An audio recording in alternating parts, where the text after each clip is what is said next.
everybody. It is a celebration today, so we're so pleased that you are all here to join us. Special guests, ladies and gentlemen, I would like you now to please give your full attention to the stage and welcome Janet Gelpin from the Bunwurrung Land and Sea Council to welcome us to this meeting place.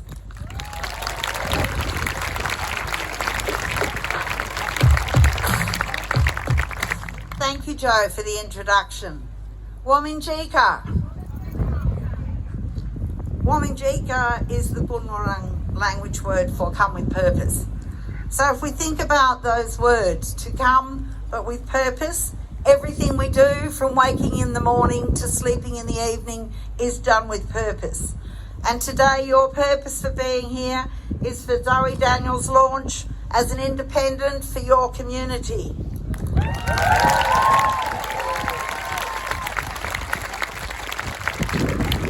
I saw her wonderful posts on the way in on the fences. Find your voice, and that's what you're all going to do. I'm going to stress those words for you. Your community. These last just over 2 years have pretty much whittled our lives down to what is most important to all of us, and that is your family, your friends, and your community. I think that we are now, as citizens of this new world, beginning to understand the importance of making our vote count. So if you're really determined to make a difference politically, you need to assess who you're going to vote for.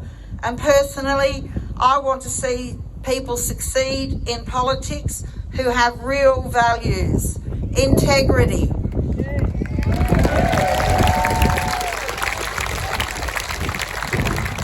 We've been sorely lacking a lot of integrity in the last few years. Prosperity for all. And I know that all of us are concerned about our environment. So this includes thinking about climate change and not brushing it under the carpet.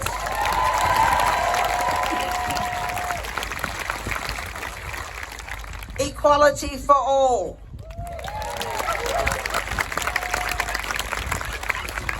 And to put in place a great future for our youth, because they deserve an amazing future.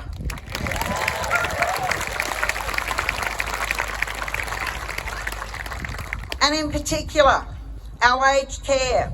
We cannot afford to not give a better life to our elderly citizens.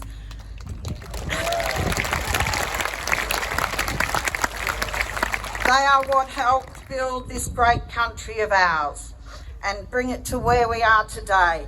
And frankly, I'm appalled at what I see and hear is happening in our aged care facilities. And lastly, our refugees. Last year, there were 82 million refugees worldwide. And I don't believe that we as a wealthy, reasonably wealthy country can ignore the plight of people who are displaced and homeless and fear for their life in their own country. I would just ask that all of you have a really good look at every one of these issues to help you to decide who to vote for and to give everybody in our community, in your community, a fair and equitable life.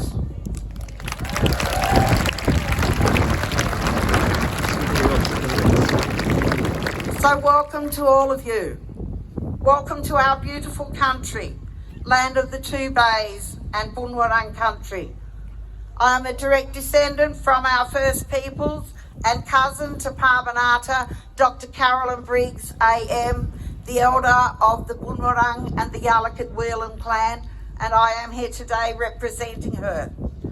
We are the custodians of our lands that extend from the Wilson's Promontory in the east all the way around to the mouth of the Werribee River in the west.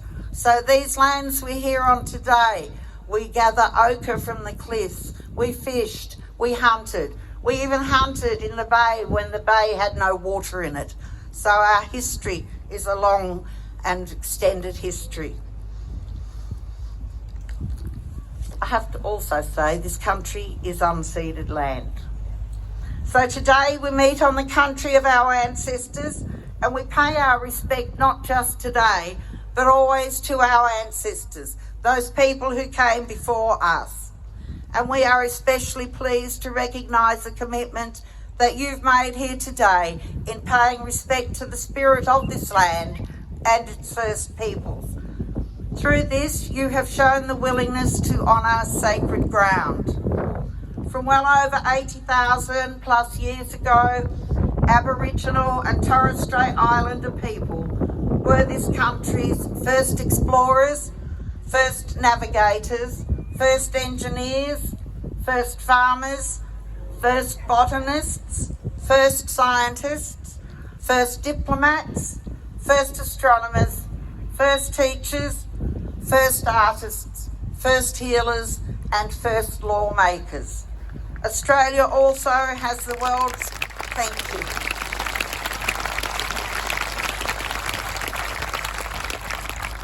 There's something I actually want to say in the midst of this. It's very sad and distressing what's happening in Ukraine, but something came to my mind when they said Kiev is 1,000 years old, and when we were building this city, Russia, in Moscow in Russia, was mudflats.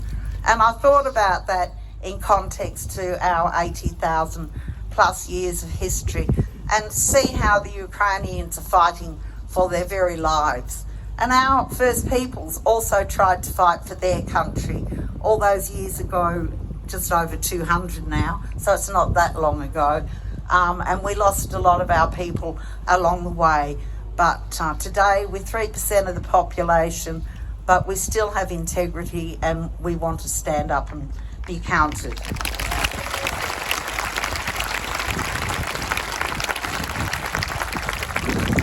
Australia also has the world's oldest oral stories. Our peoples engraved the world's first maps and made the earliest paintings of ceremony and invented unique technologies. The very first footprints on this continent were those of our First Peoples. So we ask that you recognise and celebrate that our First Nations people have occupied and cared for this continent for well over 80,000 years. And we invite all Australians and all peoples of other countries that are here with us today to embrace the ancient history of this country, a history that dates back thousands of generations. And this includes the Bunwurrung, the original inhabitants of the country we stand on today. And our Bunwurrung people still live and work on their own country today. We are spiritually and culturally connected to this country. This country is in our DNA, and that is why connection to country is so important to our First Peoples. The word Bominjika, as I said earlier, translates to come with purpose, but it's also a contract between the people as the custodians of this land and yourselves to ensure that our laws are adhered to and to guarantee safe passage for those who ask. According to tradition, this land has always been protected by our creator Bunjil, who travels as an eagle, and our waterways are protected by Wa, who travels as a crow. Bunjil taught the Bunwurrung to always welcome guests, but he requires the Bunwurrung to ask all visitors to make two promises that I ask of you here today. And one is not to harm the land of Bunjil. And the second one is not to harm the children of this beautiful land. And if we can commit ourselves to these two promises, we live in a better world. And this commitment was made through the dipping of a small bough of leaves into the waters and the spoken word, Wominjika. Thank you everybody for your support.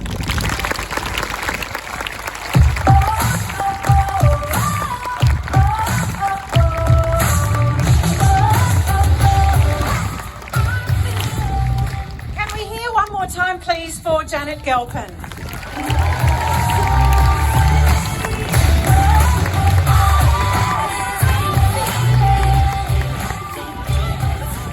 Well, welcome to the official campaign launch for our independent candidate for Goldstein, Zoe Daniel.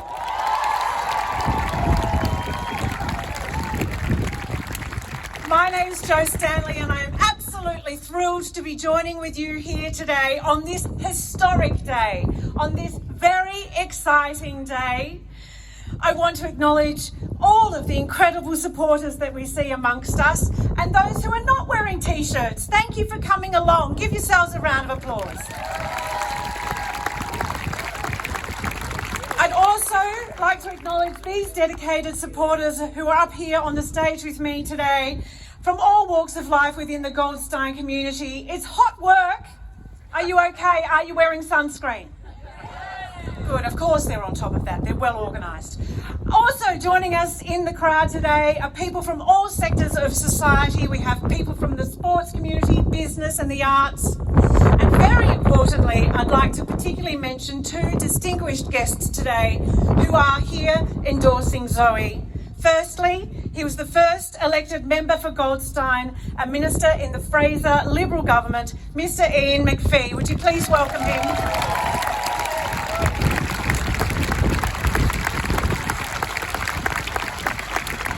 Yes, stand and give a wave.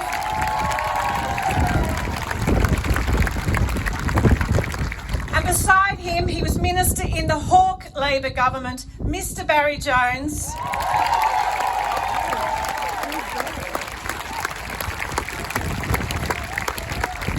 And he is here together with his wife, Ms. Rachel Faggot. So thank you so much for coming along.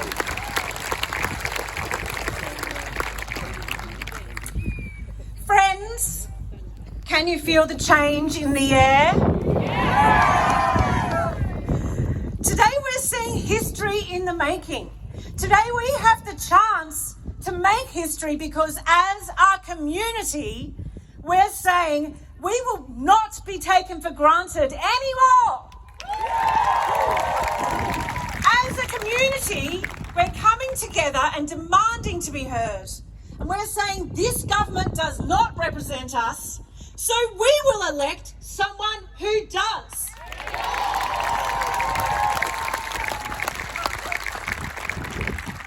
Like you, I'm a member of the community of Goldstein, and like you, I want a better future for our country. I want action on climate now. I want action on gender equality, all equality, and I want to see integrity in our government. And I look out at the many hundreds, I would say over 1,000 people here today, and I look at you all joining us, and I'm proud to call myself a part of the Goldstein community. Yes, look at the moment in history that you are creating. Give yourselves a round of applause. Our role in electing Goldstein's first independent member of Parliament, our role in electing the first female member of Goldstein, it is critical.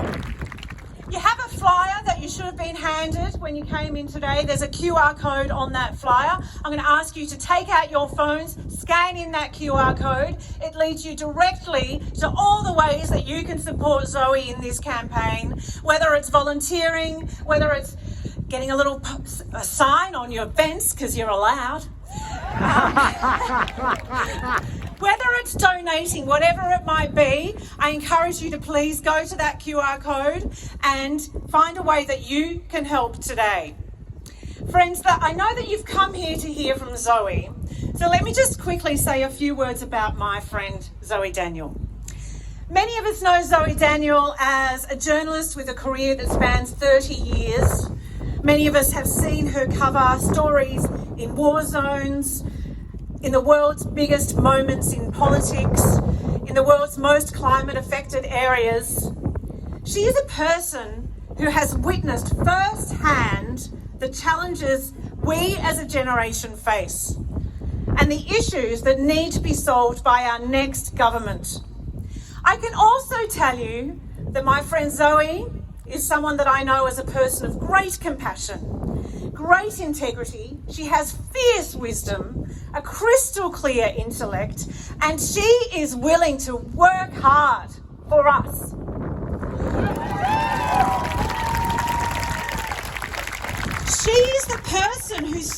need, not just in Goldstein, but in our federal parliament. She saw that our community is not being represented and that our current government is not listening.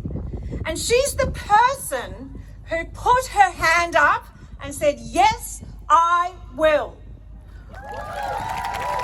I will work to change this. And for that, for showing that courage, I am deeply grateful. Do you agree? But you know she can't do it alone. This is an enormous challenge that she is taking on. And I know that your support is critical to her. She is here, just waiting to join us on the stage. So I'm going to ask you now, ladies and gentlemen, friends, would you please show her by round of support, by whooping and hollering and cheering and applause, whatever noise you can make to show her that you are walking beside her. Let's hear it now. You're walking beside her. You're with her. You are lifting her up. Stand if you can. See your placards.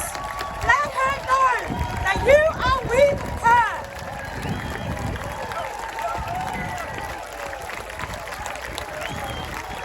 No way!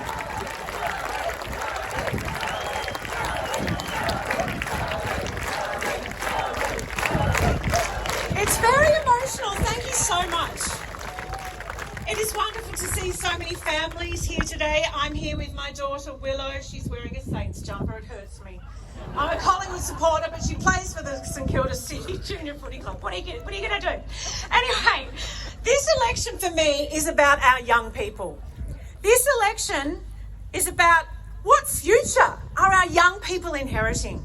And how is this country going to prosper for them? So I want to acknowledge the incredible group of young people who are supporting Zoe. They're calling themselves Gen Zoe. They are fantastic in their commitment and motivation for change.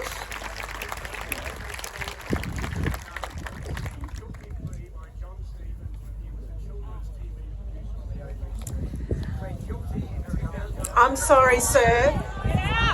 I'm sorry, sir. This is not the forum for that.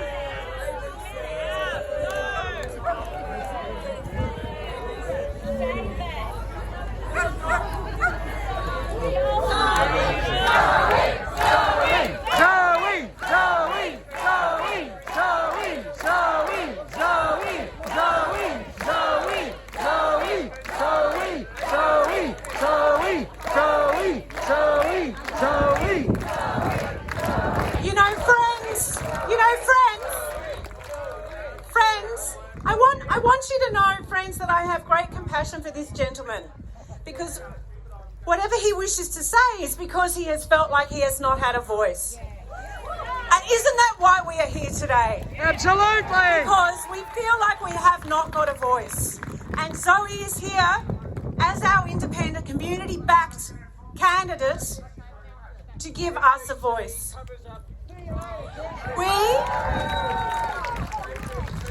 I was telling you about Gen Zoe, the incredible young people are working on this campaign. And so, it is my great pleasure to introduce you to a very special young woman. Her name is Ali Murphy. She's 21. I'm going to ask the members of the press who would like to speak with that gentleman to take that conversation over to the side, please. Because the members of the press need to understand that there are people waiting in the heat here for starters, and a great number of people wishing to hear from Zoe.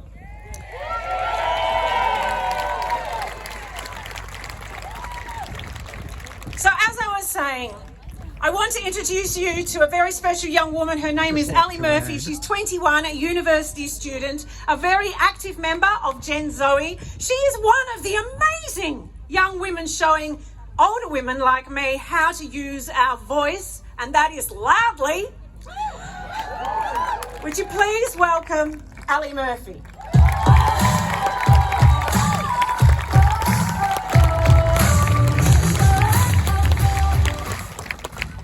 Hello, everyone. It is truly incredible to see so many people turn out here today to support Zoe. What an incredible message your presence sends.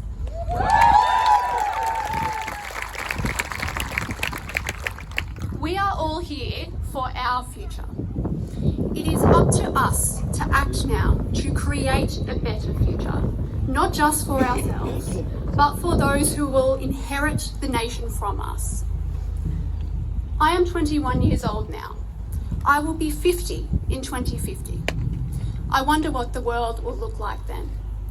One thing I do know is that the world will be a far better place if, on May 21st, we elect Zoe Daniel as the federal member for Goldstein.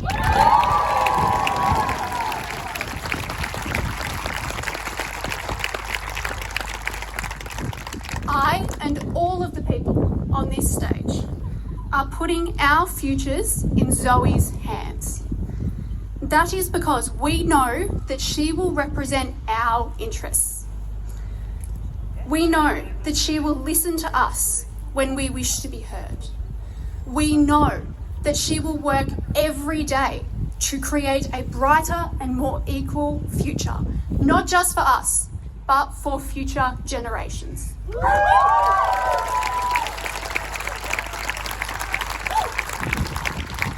It is time to take back our future.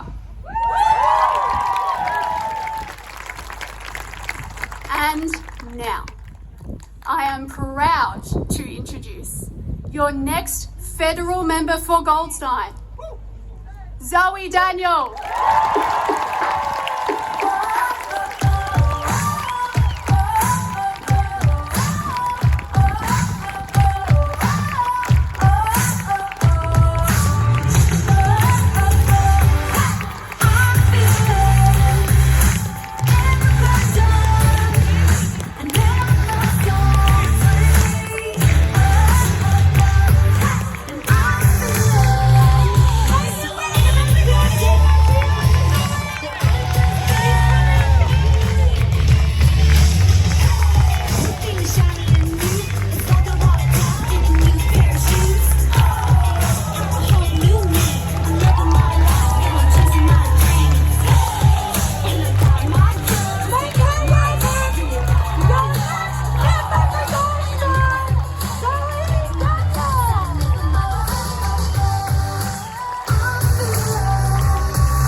Thank you, distinguished guests. Thank you, Janet, for the welcome to country.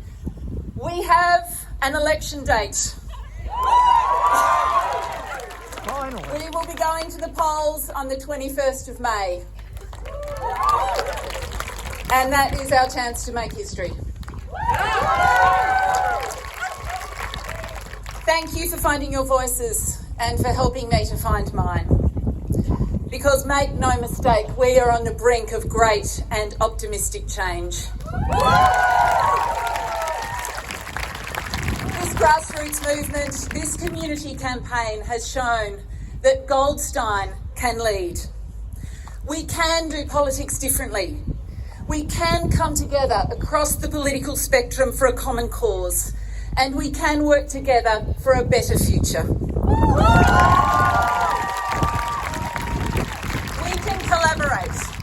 We can problem solve, and we can progress. If our party political system can't and won't do it, we will make it happen ourselves. Because after all, someone has to. Today in this audience, I see people who usually vote Liberal, Labor, Green. I see swinging voters, I see older voters, I see new voters, and I see future voters. Why are we all here? Because it's time to act. It's the next 3 years that matter. And if not us, who? If not now, when?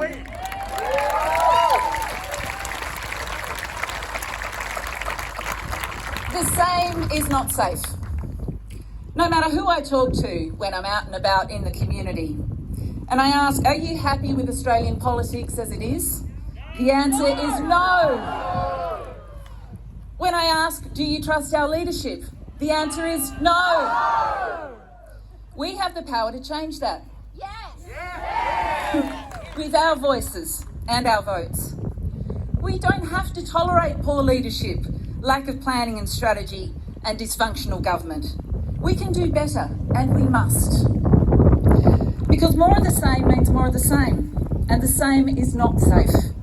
The same is not safe for our climate, our economy and prosperity, our hard-earned taxpayers' money, and our women and girls. The same is not safe for our elderly in aged care. The same is not safe for our young people. Now, I am no radical. In fact, a vote for your community-backed independent for Goldstein is safer than sticking with the status quo. From me, you will get honest and sincere leadership, reasoned decision-making, and someone who listens and acts in good faith and with sincere intent. Scott Morrison, and the one who really has control of the government, Barnaby Joyce, talk about addressing climate change. The fact is, the budget reveals that spending on climate would actually fall by 35% over the next 4 years under their watch. All talk, no action. Same is not safe for our climate or our future prosperity. The Prime Minister talks about superior economic management, but where are the policies that the community and business are crying out for to turbocharge our unique opportunity to become a clean energy superpower and to ensure prosperity for our children and grandchildren? More of the same means more of the same lack of strategy and lack of a plan. The Prime Minister likes to talk about integrity. But on the eve of the election, he's made a bunch of partisan and unqualified appointments to the Administrative Appeals Tribunal. And where's the National Integrity Commission that was promised in 2018? Yes. More of the same just means more of the same broken promises and dodgy dealing. There's a crisis in the treatment of women in Parliament, in workplaces and in homes. Women must feel safe at work and in the community. And yet the government dithers and deliberately delays. Meanwhile, violence against women and children continues to worsen, the gender pay gap is entrenched, and women cannot reach their full potential at work. All talk, no action.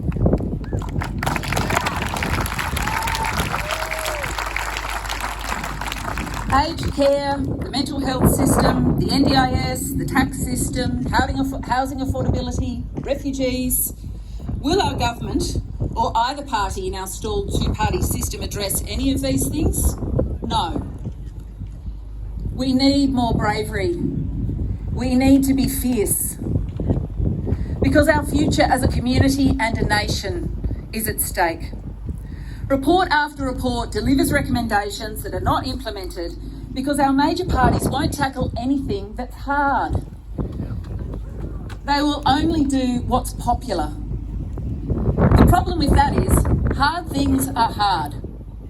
And taking the easy option every time to keep power or get into power will not take us forward as either a nation or a community.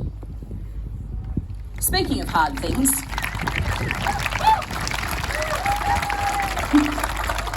it would be much easier for me not to do this.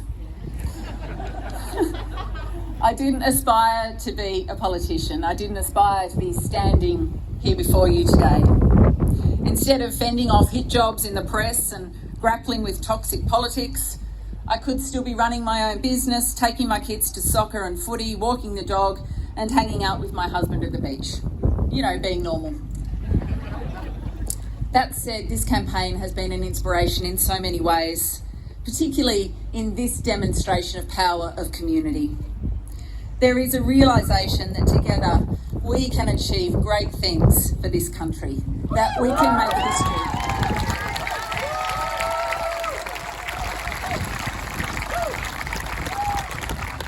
feel very fortunate that this experience is affording me the opportunity to build so many strong and enduring friendships with so many different people from many different backgrounds. These include Chinese Australians, people from Southeast Asian and South Asian backgrounds, and of course our Jewish community, who've contributed so much.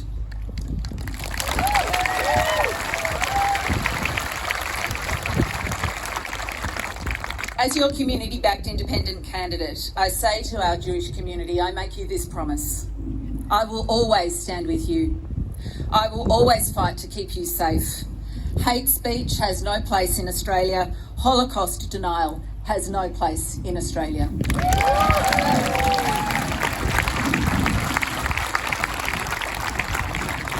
And nor, I might say, does the co-opting of the trauma of the Jewish community for political gain.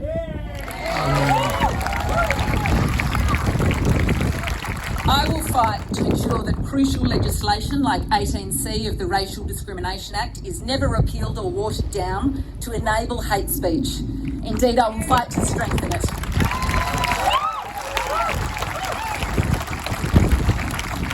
Where others may seek to wedge and divide, this campaign has shown the power of unity.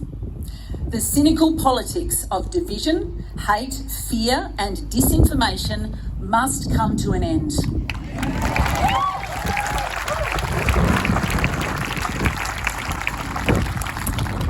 Now, as many of you know, my initial response when I was asked by the Voices of Goldstein to step into this role was absolutely no way. I've been in the room where it happens, and I know what goes on. But you can only yell at the TV for so long. You can only feel frustrated and powerless for so long. You can only tell your kids, I can't do anything about that, darling, for so long. There comes a time when you need to be brave, you need to be fierce, and you need to simply try. Those of you who are supporting, volunteering, donating, wearing t-shirts, putting up signs, and putting yourselves out there for this campaign, you're being brave and fierce. And this is your community campaign, your community movement, and it's you who are carrying me forward. Thank you. Now, as a former journalist and a former foreign correspondent, I've covered conflict, disasters, politics, economics and business across the world. I've synthesised complex foreign policy issues and unfolding events, often under enormous pressure. I've spent a lot of time talking to and listening to people with different views than me. And I've learned something from each of those conversations. I'm a lifelong swinging voter. I see goods and bads in the policies of both major parties. And these things, along with my life experiences in the Arctic, in the aftermath of floods, bushfires and super typhoons in Australia, the US and Southeast Asia, in the Oval Office, at Wall Street, in refugee camps, after mass shootings and crises amid budgets and elections, make me the person who can press our priorities from the crossbench.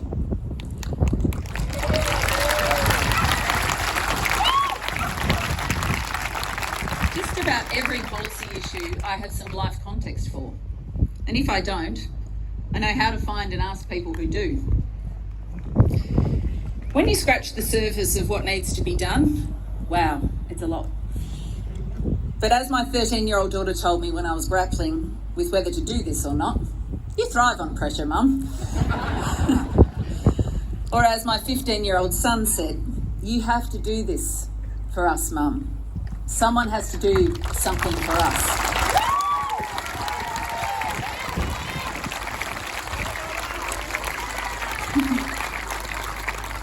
Because while all of your futures are at stake here, it's our young people who will pay the price for continued inaction, continued self-interest, and the continued absence of vision. To our young people, our kids, our babies, I'm sorry. I'm sorry that your generation is going to pay the price for the failure of those who've come before you. For failing to make government take the action we need to future-proof your nation and the globe from the devastating impact of climate change on our lives and those of your children. But I'm pleased I'm so pleased that you're here, that you haven't given up the fight and that you're prepared to take up the fight with me.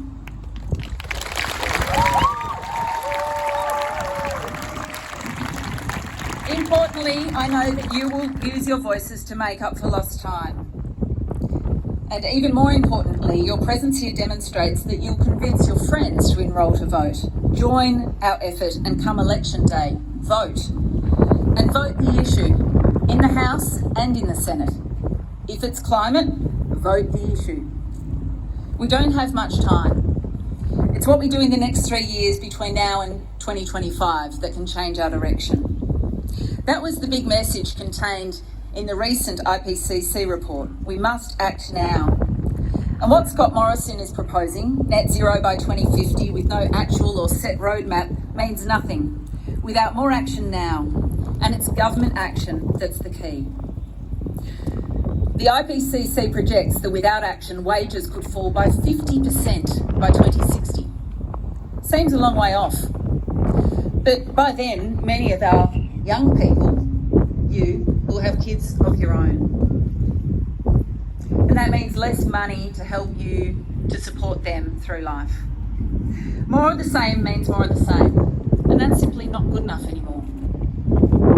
That's one of the main reasons I decided to step off the sidelines, get onto the field and try to start kicking goals.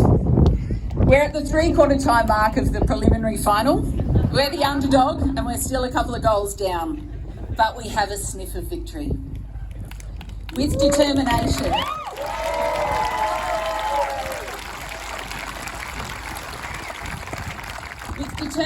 with focus, with drive and with teamwork, we can pull off this upset together.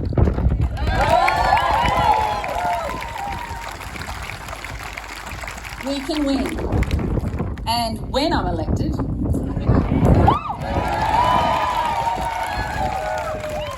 that's the grand final. And that's when we kick the goals inside the Parliament. I want to be specific for a moment about the pillars on which I'm standing, starting with climate, an issue that always emerges as a top priority for the Goldstein community. At least a 60% cut in carbon emissions by 2030. Yes. An independent climate body with teeth. A binding legislated emission reduction target. An end to taxpayer subsidies on fossil fuels. Yes. Subsidies to be redirected to clean, renewable industries, technologies and jobs. Yes. No new coal or gas developments. Orderly closure of coal-fired power plants while delivering structured transformation for affected communities.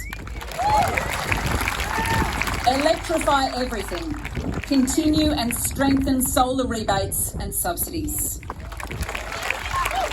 Fix the grid to support more renewable energy. And accelerate the transition to electric vehicles. On integrity, a National Integrity Commission with teeth. A code of conduct for all elected representatives. Reform of political donations, including timely disclosure.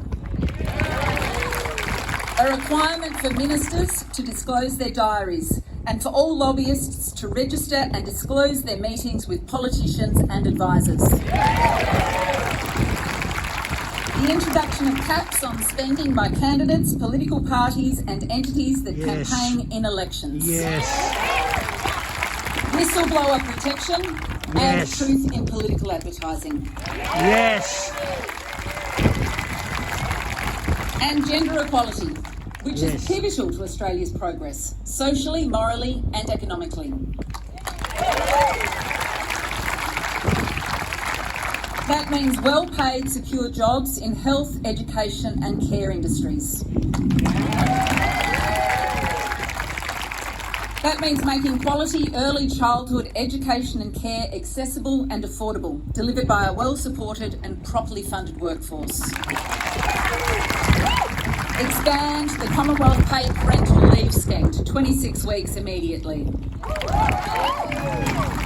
Extend the superannuation guarantee to reduce the gap between women and men at retirement. Implement all 55 recommendations of the Respect at Work report and all the recommendations of the Set the Standard report on behaviour in Parliament. And clearer actions, targets and appropriate funding for the national plan to end violence against women and children. Now, some of the people I meet on the street when I'm door knocking or in my local cafe ask me who I'd support if neither of the major parties has a clear majority. Fair question. But here's my question. How can I be expected to answer it when we haven't even voted? The result of the election is in your hands, and I hope you elect me. But here's what I can say. The leaders of the parties of government, and that's Liberal and Labor, aspiring to be Prime Minister, will know exactly why I've been elected. Because of your desire for more and better action on climate, on integrity, and on gender equality. And because the status quo is not good enough.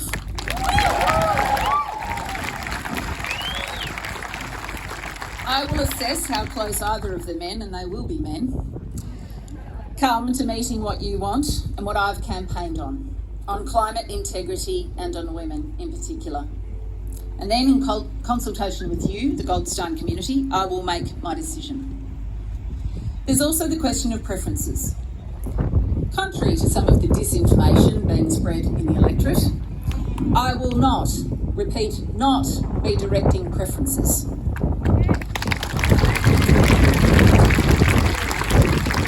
I believe that you all have the intelligence to decide that after voting one Zoe Daniel, where you will direct your preferences.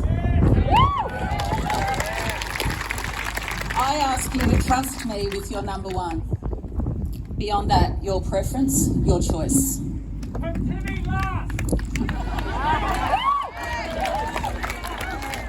So to finish, here we are on the cusp of great change, on the brink of history, with the hope and the capacity to change Australian policy for a generation, to make our voices heard as a community, on climate, on integrity, on equality, to reframe our thinking through an optimistic lens, to stop looking backwards, to start looking forward. The same is not safe, but our future can be. Let's find our voices and make history together.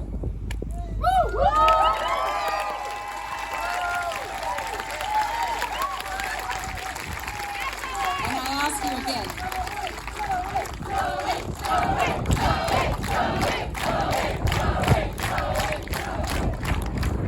If not us, if not now, let's do this, Goldstein. Friends! Let's join with Zoe! Stand and give your support! If not us, who? If not now, when? If not us, who? If not now, when? If not us, who? If not now, when? If not us, who? If not now, when? Let's hear it for Zoe Daniel!